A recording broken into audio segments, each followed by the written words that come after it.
So here's sort of a tour of the Tabernacle area, and we're starting out here at the Eastern Gate, and that's how you would enter into the Tabernacle, through the Eastern Gate.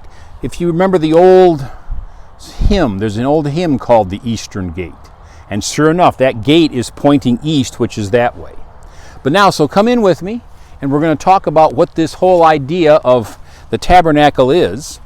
Once again, this is an active cemetery. This is a person right here whose graves have all been right outside the Eastern Gate.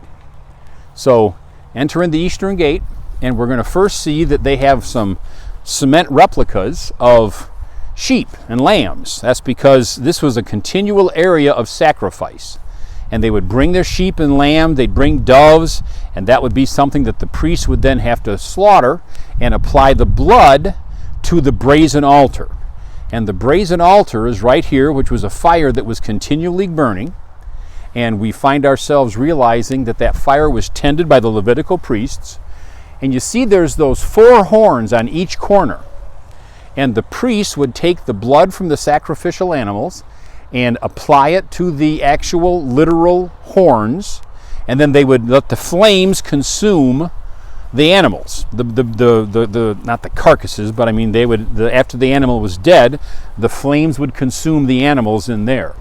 And so there would just be a continual flow of priests coming up here and applying the blood to the horns and letting the animals burn. So this is the brazen altar. And they even have here at the Tabernacle, excuse me, they have an actual sign that talks about it. Exodus 27:1. The brazen altar was a place where the people could do to meet God for forgiveness, mercy, and judgment. This place of sacrifice where a holy God met sinful man by way of a substitute blood sacrifice for temporary forgiveness. So this is the brazen altar. But as I said, the priests, they had to be ceremonially cleaned. And that's over here at the laver. And as I mentioned, the laver looks sort of like 2 giant bird baths.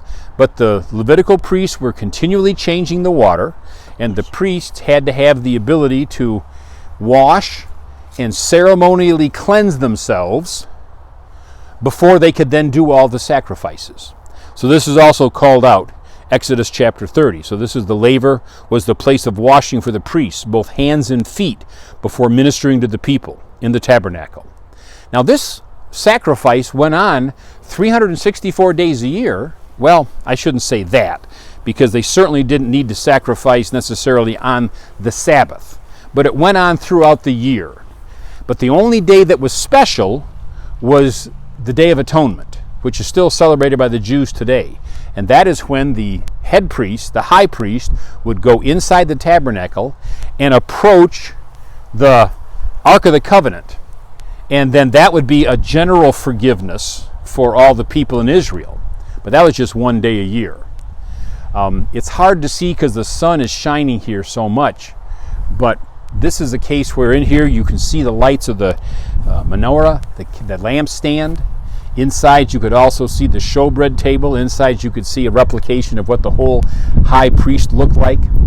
But overall, it's a relatively small building, just 45 feet long, 15 feet wide.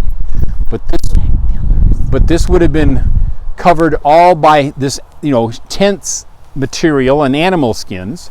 But as you look, all these different fence posts, or I guess what they would call curtain posts, this is where they would have a curtain that would allow the activities of what was going on in here to be held private from all the millions of people that were around. Because don't forget, when the Israelites left to Egypt, they were 600,000 men, plus all their wives, all their family, all their kids. And so there were millions of people here, and must have been a traveling extravaganza of activity as the families would come to bring their sacrifices, and it was needed to have this privacy. So they would have, once again, material or animal skins on these black posts that would give this activity inside this holy area a little bit of privacy. So, as I mentioned, this has been here for years and years and years. I'm not sure why the folks at United Memorial Cemetery built it this way, but realistically, we know that it's a place of worship for the Jews, and as I mentioned, I find myself realizing that I like the fact that it's the exact duplication, because this is the outer court and this is the area of the tabernacle, and it was a case where we realized that there is a tremendous amount of detail, and the outside view was, you didn't have an outside view to look in because they were hanging curtains, and you had to go through the eastern gate, so you couldn't sneak under the fence any place. So I just love it out here. And as I mentioned, I find myself feeling closer to God. If there's something heavy on my heart, you might very well find me parked there, and there's a little area, a little pavilion where they've got the words to a bunch of old classic hymns, and I'll go to that little pavilion and I'll sometimes be sitting out here by myself and I'll start singing.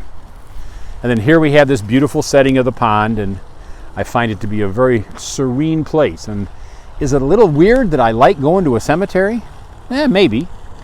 But it's a pretty nice place, and like I said, because of the tabernacle, this allows me to be one of those times when I can feel a little bit closer to God. So, there's our tour. Once again, this is at the corner of effectively Curtis Road and Joy Road, and we are just a little bit north of M14. I would encourage you to come out and take a look and just walk around. It's a really, really neat place. So, bye everybody.